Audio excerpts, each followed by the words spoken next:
వాక్యాన్ని మనము ధ్యానం చేద్దాం.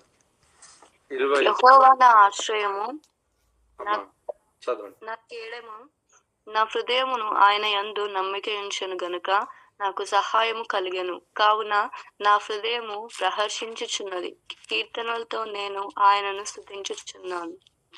దేవునికి మహిమ కలుగును గాక. చూడండి పిల్లారా, ఇక్కడ 28వ కీర్తన 7వ చరణంలో యెహోవా నా ఆశ్రయము అని సెలవిస్తున్నాడు.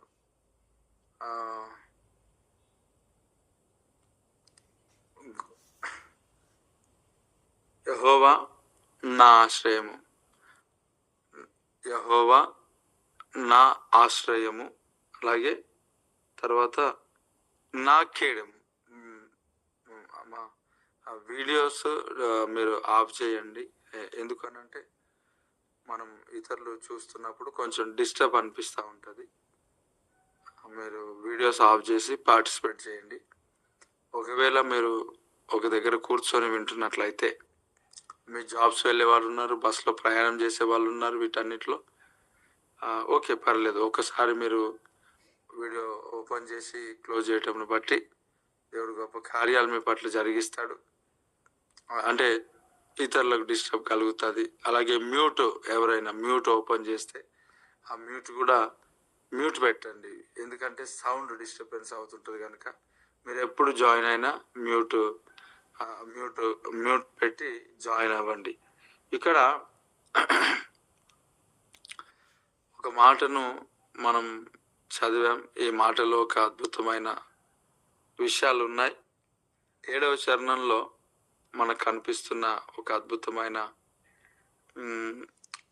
ఆదరించి బలపరిచే మాట దేవుడు మనకిస్తున్నాడు. దాన్ని బట్టి సమస్త మహిమ ఘనత ప్రభావం గాక. యెహోవా నాకు ఆశ్రయం, యెహోవా నా ఆశ్రయం, తర్వాత నా కేడెం. ఇప్పుడు దేవుడు మనకు ఆశ్రయం నిన్న చెప్పాను ఆశ్రయం గురించి. మన కేడెము, ఢాలు. కేడెము అని అంటే ఢాలు అంటే తెలుసు కదా, ఏదైతే మన పైనకి వస్తున్నాయో వాటిని ఆపేస్తుంటారు కదా. వ్యతిరేకంగా వస్తున్న ప్రతి ఆయుధములను ఆపడానికి ఢాలు అనేది మనం పట్టుకుంటాం. Shield, lord is my strength, lord is my strength. తర్వాత అండ్ మై షీల్డ్ అని అంటున్నది ఇంగ్లీష్లో. దేవుడు నా బలము, నా ఆశ్రయం, అలాగే నా ఢాలు లేక నా కేడెము. దేవునికి స్తోత్రం. అంటే దేవుడే సమస్తము, నాకు దేవుడే. నా బలం ఆయన్నే, నా ఆశ్రయం ఆయనే, నా ఒక ఢాలు, నా కేడెము ఆయనే అని చెప్తూ ఇంకో మాట చెప్తా ఉన్నాడు. అక్కడ ఒక మాట, ఆయన యందు నాకు సహాయము కలిగెను అని అంటున్నాడు. దేవుడే నాకు బలం, దేవుడే నాకు ఆధారం, దేవుడే నాకు ఆశ్రయం, దేవుడే నాకు సమస్తమును, దేవుడే అన్ని డాలు అన్నీ చెప్తా ఉన్నాడు. అప్పుడు నాకు సహాయం కలిగింది. ఆ భక్తుడికి ఏం కలిగింది? సహాయం కలిగింది. దేవుడే సహాయం చేశాడు, దేవుడే విడుదలిచ్చాడు, దేవుడే అన్ని రకాలుగా ఆశీర్వదించాడు, దేవుడే సహాయం చేశాడు. ఆయన సహాయకర్త. అయితే ఎందుకు సహాయం చేశాడు దేవుడు? ఎలా సహాయం చేశాడు? అది రాయబడిన మాట, నా హృదయము ఆయన యందు నమ్మిక ఉంచెను కనుక నాకు సహాయం కలిగెను. ఎందుకు సహాయం కలిగింది అని అంటే, హృదయము మనుషుల మీద నమ్మకం ఉంచలేదు, హృదయము దేవుని పైన నమ్మకం ఉంచాడు. మనము దేవుని యందు నమ్మకం ఉంచినప్పుడు ఖచ్చితంగా ఆయన ఎప్పుడు చేయి విడిచే దేవుడు కాదు. నా హృదయము ఆయన యందు నమ్మిక ఉంచెను కనుక నాకు సహాయం కలిగెను. దేవుడే నాకు కేడము, దేవుడే నాకు ఆశ్రయము, దేవుడే నా బలము, నేను ఆయనే శరణుజొచ్చి ఉన్నాను. నా బలము, నా కాపుదల ఆయనే. నేను ఆయన యందు విశ్వాసం ఉంచాను. నేను ఆయన యందు నమ్మకం ఉంచాను. నా హృదయము ఆయన యందు నమ్మకం ఉంచింది. అందుకొరకే నాకు సహాయం కలిగింది. నేను ఆయన యందు నమ్మకం ఉంచకపోతే, నేను ఆయనను నమ్మకపోతే, నేను ఆయన యొద్దకు రాకపోతే నాకు సహాయం కలిగేది కాదు. ఇప్పుడు ఎవరి దగ్గరికైనా వెళ్తే కదా మనకు సహాయం దొరికేది. వారి దగ్గరికి వెళ్ళకపోతే మనకు సహాయం ఎందుకు దొరుకుతుంది? ఇప్పుడు మన బంధువులలో కొంతమంది ఆశీర్వదింపబడ్డ వాళ్ళు ఉంటారు, దీవించబడ్డ వాళ్ళు ఉంటారు. వాళ్ళు ఉన్నత స్థలంలో ఉన్నప్పుడు కొన్ని అవసరతలు బట్టి మనం వెళ్ళకపోతే, ఎప్పుడైనా ఎక్కడైనా కలిసినప్పుడు ఏమంటారంటే, మీరు వస్తే నేను ఏదైనా సహాయం చేస్తాను అంటే మనం పోము. ఎందుకు పోమంటే చేసి మరలా చేసిండు అని చెప్పుకుంటారని, ఎందుకులే అని చెప్పేసి మనం ఎవరిని ఆశ్రయించాము. అయితే మనుషులను ఆశ్రయించాల్సిన పర్లేదు. ఇప్పుడు ఏమంటారు వాళ్ళు మనుషులు అంటే, వస్తే కదా నేను చేసేది, మీరు రారు, నేను పదవిలో ఉన్నప్పుడే నన్ను వాడుకోవాలని బంధువులు చెప్తా ఉంటారు. అంటే వెళ్తే వాళ్ళు మనకు హెల్ప్ చేస్తారు, వెళ్ళకపోతే చేయలేరు కదా. అలా దేవుని యందు నమ్మిక ఉంచితే, హృదయం ఆయన యందు విశ్వాసం ఉంచితే, మనం అన్ని విషయంలో ఆయన పైన ఆధారపడగలిగితే, ఆయన మనకు సహాయం చేసే దేవుడు. ఆయన దేని విషయంలోనైనా సహాయం చేయగలడు, విడుదల ఇవ్వగలడు, స్వస్థత ఇవ్వగలడు, ఆరోగ్యం ఇవ్వగలడు, సహాయం చేస్తాడు. యెహోవా నా ఆశ్రయం, నా కేడెం, నా హృదయం ఆయన యందు నమ్మిక ఉంచును కనుక నాకు సహాయం కలిగిను. దేవునికి స్తోత్రం. కావున నా హృదయము హర్షించున్నది, ప్రహర్షించున్నది, కీర్తనలతో నేను ఆయనను స్తుతించున్నాను అంటాడు. ఎప్పుడు? ఎందుకు? దేవుని పైన విశ్వాసం ఉంచాడు. ఆయన కేడెంగా ఉన్నాడు, ఆశ్రయంగా ఉన్నాడు, ఆయన యందు విశ్వాసం ఉంచాడు. హృదయం ఆయన యందు నమ్మకం ఉంచింది. ఆ నమ్మిక ఉంచినందువలన ఆయనకు సహాయం కలిగింది. ఆయనకు సహాయం కలిగినందువలన ఇప్పుడు ఏం జరుగుతుంది? హృదయము హర్షిస్తున్నది, సంతోషిస్తున్నది, ఆనందిస్తుంది, గంతులు వేస్తుంది. దేవుడు చేసిన మేలును బట్టి, చూపిన ప్రేమను బట్టి, చూపిన సహాయాన్ని బట్టి కీర్తనలతో ఆయన స్తుతిస్తున్నాడంట. ఎందుకు? సహాయం చేసినందుకు. దేవుడు అనేక విషయాల్లో సహాయం చేస్తున్నాడు. ఈరోజు ప్రియులారా, మనకు దేవుడు చేసిన కార్యాలను బట్టి మనం కార్యములు చేయక మునుపు దేవుని యందు నమ్మకం ఉంచుతాం, మనకు సహాయం కలుగుతుంది. సహాయం కలగగానే మనము ఆనందిస్తున్నామా, సంతోషిస్తున్నామా, హర్షిస్తున్నామా, స్తుతిస్తున్నామా, కీర్తనలతో పాటలు పాడుతున్నామా? చాలా మంది వంతు గంతులేసి పాటలు పాడుతున్నారు తప్ప, దేవుడు వారికి ఇచ్చిన రక్షణను బట్టి, వారికి ఇచ్చిన ఆశీర్వాదాన్ని బట్టి దేవునికి స్తోత్రం చెప్పట్లేదు. నిజంగా చాలా దౌర్భాగ్యమైన పరిస్థితి. ప్రతిదీ మనం గుర్తుపెట్టుకోవాలా, ప్రతిదీ మనం జ్ఞాపకం ఉంచుకోవాలా. దేవుడు ఈ యొక్క పరిచర్య ద్వారా, ఈ యొక్క సంఘం ద్వారా, ఈ ఆరాధనల ద్వారా ఆత్మ సంబంధమైన ఆశీర్వాదం అనేకం దేవుడు ఇచ్చాడు. ఏం లేనట్టుగా కొంతమంది నాకేం ఇవ్వలేదు, ఇచ్చినప్పుడేమో ఇచ్చారని చెప్తారు, కొంతకాలం తర్వాత ఏం లేనట్టు అనిపిస్తుంది, మర్చిపోతారు, మాకేం ఇవ్వలేదు అని మాట్లాడుతూ ఉంటారు. తర్వాత కృతజ్ఞత లేని జీవితాలను దేవుడు ఎలా ఆశీర్వదిస్తాడు?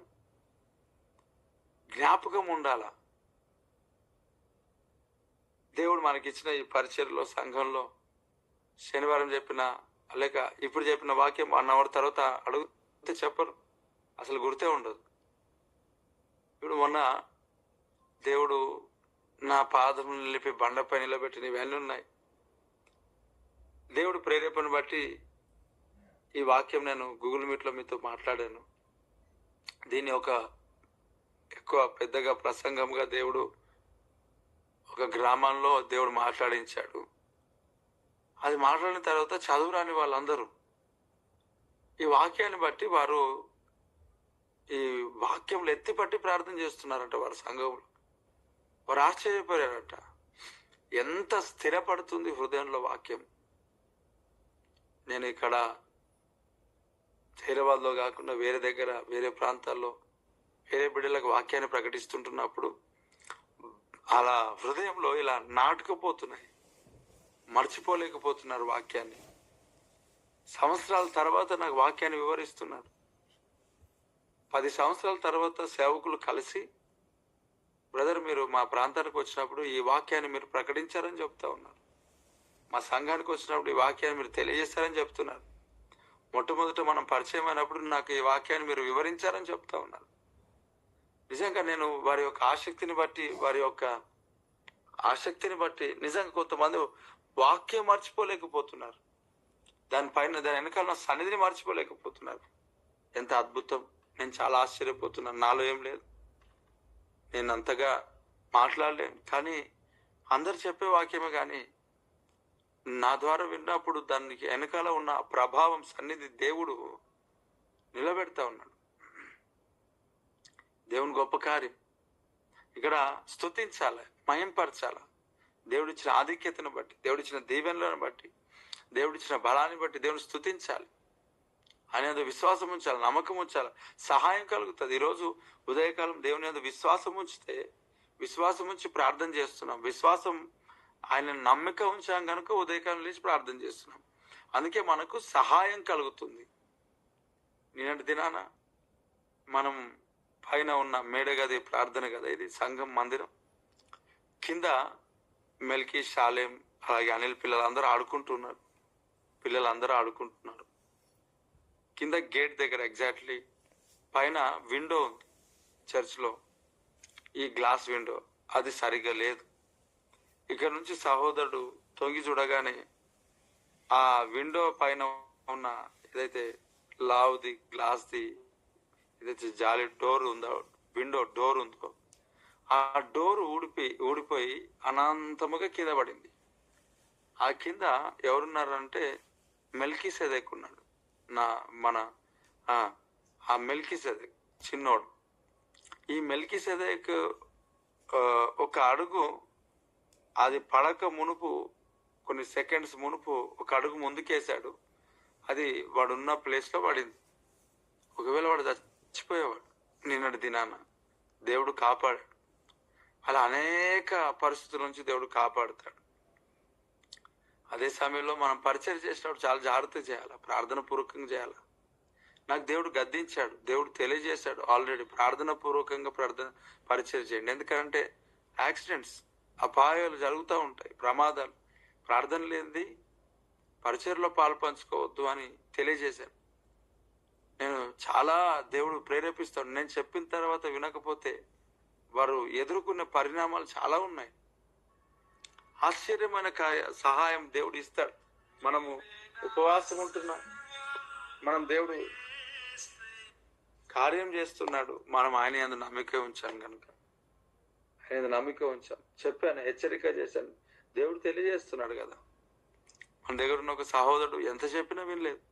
అయ్యా ఆదివారం ఉపవాసం ఉండకు, వేరే రోజులలో ఉండు, ఎంత చెప్పినా వినక హాస్పిటల్ అడ్మిట్ అయిపోయినాడు.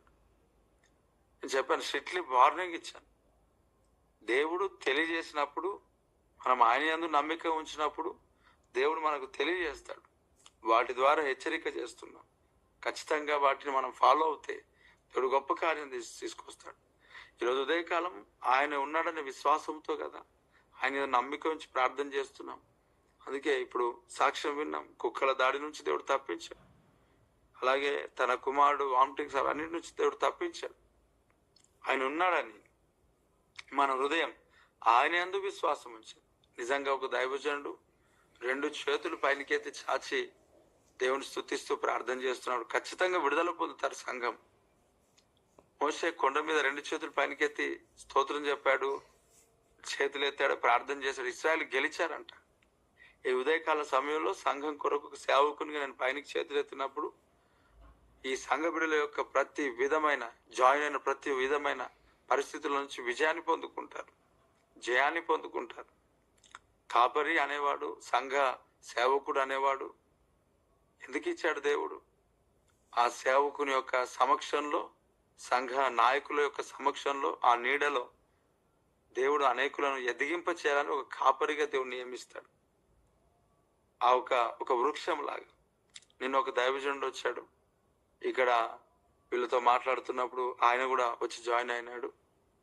ఆయన ప్రార్థన కొరకు వస్తాడు, నేను ప్రార్థన చేస్తాను.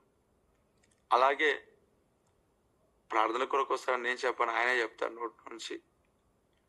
ఆయన చెప్తా ఉన్నాడు, ఈ దైవజనుడు ఒక గొడుగు లాంటివాడు. దేవుడు ఈ గొడుగు కింద మనల్ని పెట్టాడు. మనం ఖచ్చితంగా విని నడిచినప్పుడు గొప్ప ప్రతిఫలాన్ని మనం చూస్తాం. ఒక సేవకుడు తాను చూశాడు, తాను దీవించబడినట్లు తాను గమనించాడు. గమనించిన తర్వాత ఆయన ప్రార్థన చేస్తే అనేక మంది విడుదల పొందుతారు, దయాల నుంచి విడుదల పొందుతారు, దురాత్మ శక్తుల నుంచి విడుదల పొందుకుంటారు. అయినా ప్రార్థనకు వస్తాడు. ఎక్కడ కూడా నేను ప్రార్థన చేశాను నిజంగా ఇలాంటి చెప్పడు.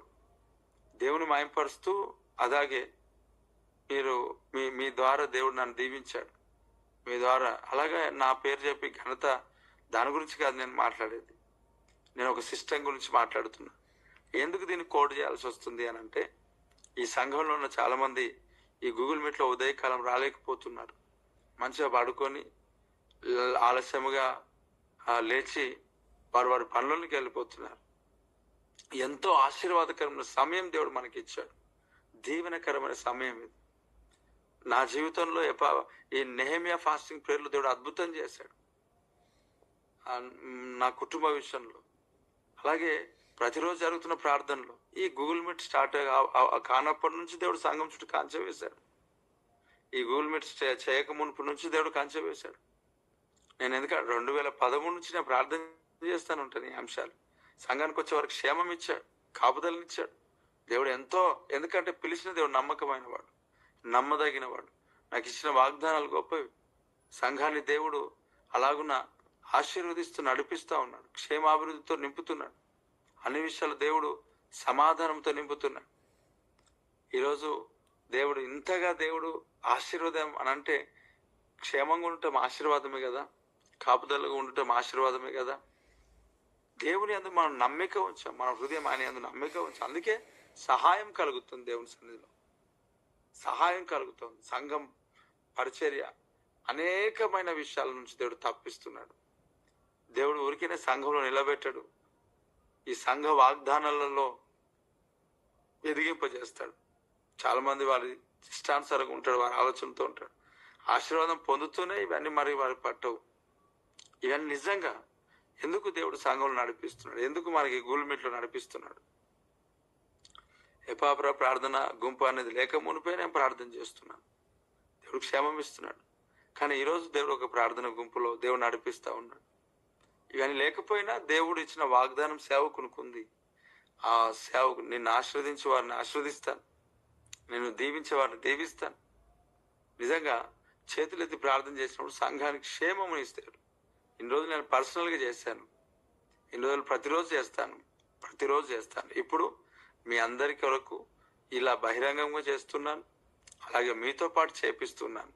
ఒక సిస్టమ్ దేవుడు మీకు అనుగ్రహించాలా అనే ఉద్దేశంతో, ఇలా ప్రార్థన చేసినప్పుడు దేవుడు విజయాన్ని ఇస్తాడనే ఒక ఉద్దేశంతో, దేవుడి సన్నిధిలో ఉదయకాలం గడపాలనే ఉద్దేశంతో, ప్రేయర్ వారియర్స్కి ఒక అలవాటు రావాలా, సంఘంలో ఒక నడిపింపు రావాలా, ఒక విశ్వాసం రావాలా. ఈ ప్రార్థన కూడిక ప్రారంభించడానికి కారణం, దేవుడు నాకు ఎన్నో వాగ్దానాలు ఇచ్చాడు.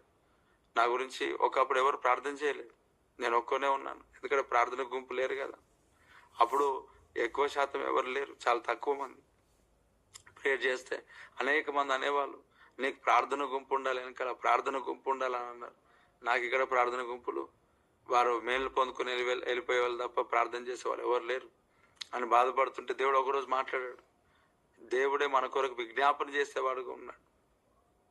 దేవుడు అన్నాడు, నీ కొరకు ఎవరు ప్రార్థించినా ప్రార్థన చేయకపోయినా వాగ్దానం గొప్పది. సంఘంలో సేవకునికి ఇచ్చిన వాగ్దానాన్ని బట్టి దేవుడు నడిపిస్తూ ఉంటాడు. ఈ పరిచర్లో అనేకమైన విషయాలు దేవుడు జరిగిస్తూ ఉన్నాడు, సహాయం చేస్తూ ఉన్నాడు. ఎందుకంటే మన హృదయం ఆయన యందు నమ్మకం ఉంచింది కనుక. ఈరోజు నేను ఈ ప్రార్థన గుంపు ప్రార్థన ద్వారా దేవుడు గొప్ప కార్యాలు చేస్తాడు. అలాగే ఈ ప్రార్థన అనేది అలవాటు కావాలి. అందుకే ఎపాఫ్రా ప్రార్థన గుంపు అని నామకరణం చేసి ప్రత్యేకంగా ప్రార్థనలు జరిగించడానికి విశ్వాసం వారికి రావాలి, నమ్మకం వారికి రావాలి. అలవాటు కావాలా ప్రార్థన, సంఘ సభ్యులకు అలవాటు కావాలి.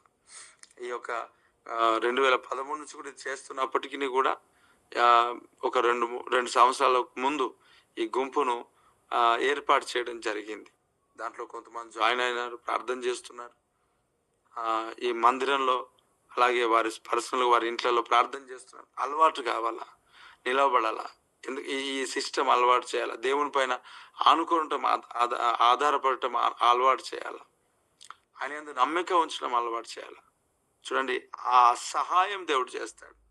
ఈరోజు సేవకులు చేస్తున్న ప్రార్థన, సంఘంలో జరుగుతున్న ప్రార్థన దేవుడు సహాయం చేస్తాడు, ఖచ్చితంగా సహాయం చేస్తాడు. ఈ ప్రార్థన సహకారం, ప్రార్థన సహాయం, సేవకుని ప్రార్థన లేని కుటుంబాలు చాలా ఉన్నాయి. సంఘం కొరకు ప్రార్థన చేయని వాళ్ళు చాలా మంది ఉన్నారు. ఇచ్చిన ప్రతి దాంట్లో ప్రార్థన చేయలేని వాళ్ళు ఉన్నారు. ఈరోజు శ్రేష్టమైన సమయం దేవుడు మనకి ఇచ్చాడు, ఎంతో ఉన్నతమైన సమయం. దాన్ని బట్టి దేవునికి స్తోత్రం. నిజంగా నేను దినాన్న దేవుని యందు విశ్వాసం ఉంచున్నాం కనుక, ఉదయ సాయంకాలాల్లో ప్రార్థనలో నమ్మకం కలిగి ఉంటున్నాం కనుక, దేవుడు ఈ గూగుల్ మీట్లో దేవుడు కంచె కాపుదల ఇస్తున్నాడు, క్షేమం దేవుడు ఇస్తున్నాడు. తర్వాత ప్రతిరోజు అంశాలు నావేవే పర్సనల్ ప్రార్థనలో నేను చేస్తాను, అనేకులతో నేను చేపిస్తాను. కొన్ని సందర్భాలు అనేకులకు నేను ప్రార్థన రిక్వెస్ట్ చేయకపోవచ్చు, కానీ ఖచ్చితంగా నేను చేస్తాను పర్సనల్గా. దేవుడు విడుదల ఇస్తున్నాడు. ఇంకో మాట చెప్తాను, నేను చాలా నిద్రలో ఉన్నప్పుడు చాలామంది ఇలా కాల్ చేశారు. నిద్రలో ప్రార్థన చేసిన దేవుడు ఉదయం లేసరికి అద్భుతం చేశాడు. నిద్రలో నేను ఎప్పుడున్నా అలర్జీగా ఉంటాను, కానీ కొన్ని సందర్భాలు చెప్పలేము పరిస్థితులు. నాకు నిద్ర మొన్న గూగుల్ మీట్లో నేను ఏం చేస్తాను నాకు తెలియదు. అలాంటి పరిస్థితి కూడా నన్ను ఎదుర్కొన్నాను, చాలా ఎదుర్కొన్నాను. అట్లాగా రెస్ట్ ఉండక నేను చాలా ఇబ్బందికరంగా ఉంటుంది. అయినప్పటికీ దేవుడు పిలిచాడు కదా, ఆ పిలుపుని బట్టి దేవుడు అద్భుతం చేస్తాడు. ఒక చిన్న ప్రార్థన ఆశీర్వాదం ఉంటుంది, అది గుర్తెరగాలి. గుర్తెరిగిన వాళ్ళు చిన్న ప్రార్థన చేస్తే సరిపోయింది, చిన్న ప్రార్థన. అందుకే బర్త్డేస్ విషయంలో మన దగ్గర బేకరీలలోకి వెళ్ళి, తర్వాత బైపాస్లోకి వెళ్ళి కేక్ కట్ చేయరు. ఇక్కడ సంఘంలో వచ్చి దైవ సేవకుని సమక్షంలో, లేదా వారి ఇంట్లో కేక్ కట్ చేసుకున్న వచ్చి బర్త్డే ఉందన్న మా బాబుది ప్రార్థన చేయండి. దేవుని యొక్క ఆశీర్వాదం, దేవుని అందు విశ్వాసం ఉంచినప్పుడు, క్రియల్లో మనం ఇలా కనబడుతున్నప్పుడు సహాయం చేస్తాడు దేవుడు. నిన్న మెలికి జీవితంలో సహాయం చేశాడు. వాళ్ళు నిజంగా 100% ఏదన్నా ఒకటి జరిగేదో ఏమో మనకు తెలియదు. తలపైనే డైరెక్ట్గా పడేది. ఇంకా ఇంత పైనుంచి ఒక బరువైంది తల మీద పడితే ఉంటాడా ఒక వ్యక్తి? ఒక 4 సంవత్సరాల బాబు బ్రతికుంటాడా? అసలు ఎంత అద్భుతం దేవుడు చేశాడు, ఎంత కాపుదల దేవుడు ఇచ్చాడు, ఎంత క్షేమాన్ని దేవుడు ఇచ్చాడు, ఎంతో కాపుదలను దేవుడు ఇచ్చాడు. నిజంగా నా హృదయం స్తుతులతో నింపబడింది, ఆనందంతో నింపబడింది. అదే సమయంలో మనం పరిచయం చేస్తుంటున్నప్పుడు ఇవన్నీ జారిపోతున్నాయి, ఇవన్నీ పోతున్నాయి. ఖచ్చితంగా జాగ్రత్త కలిగి ఉండాలా, నడవాలా. ఇక్కడ ఈ వాక్యం చదివి నేను ముగిస్తాను ప్రియులారా. 7వ చరణం, యెహోవా నా ఆశ్రయము, నా కేడము, నా హృదయము ఆయన యందు నమ్మిక ఉంచును గనుక నాకు సహాయం కలిగను. కావున నా హృదయం ప్రహర్షించున్నది, కీర్తనలతో నేను ఆయనను స్తుతించుచున్నాను. దేవునికి స్తోత్రం. ప్రార్థన. మహోన్నతుడా, కృపగలిగిన తండ్రి, నీకు స్తోత్రం. ఈ వాక్యం ప్రతి బిడ్డ జీవితంలో ఫలభరితముగా మార్చి ఆశీర్వదించి నెమ్మదిని, శాంతిని, సమాధానంను, కాపుదలనిచ్చి నడిపించమని, అయా వీరి ప్రయాణాలంతట్లో తోడుగా ఉండు, క్షేమమును, అభివృద్ధిని దయచేయి. దేవా దీవించి నీ కృప చేత నింపు, నీ కనికరం చేత నింపు, క్షేమము కలుగుచ్చి, ఆరోగ్యము కలుగుచ్చి, బలమును కలుగుచ్చి. వాక్యం ప్రతి బిడ్డల హృదయాల్లో నాటండి. ప్రతి ప్రార్థన అంశాలను, ప్రతి స్తోత్ర ప్రార్థన జవాబు దయచేయండి.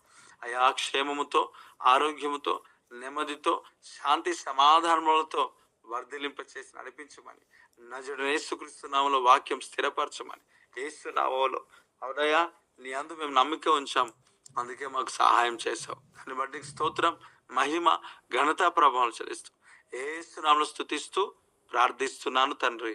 ఆమేన్, ఆమేన్. ఒక క్లుప్తంగా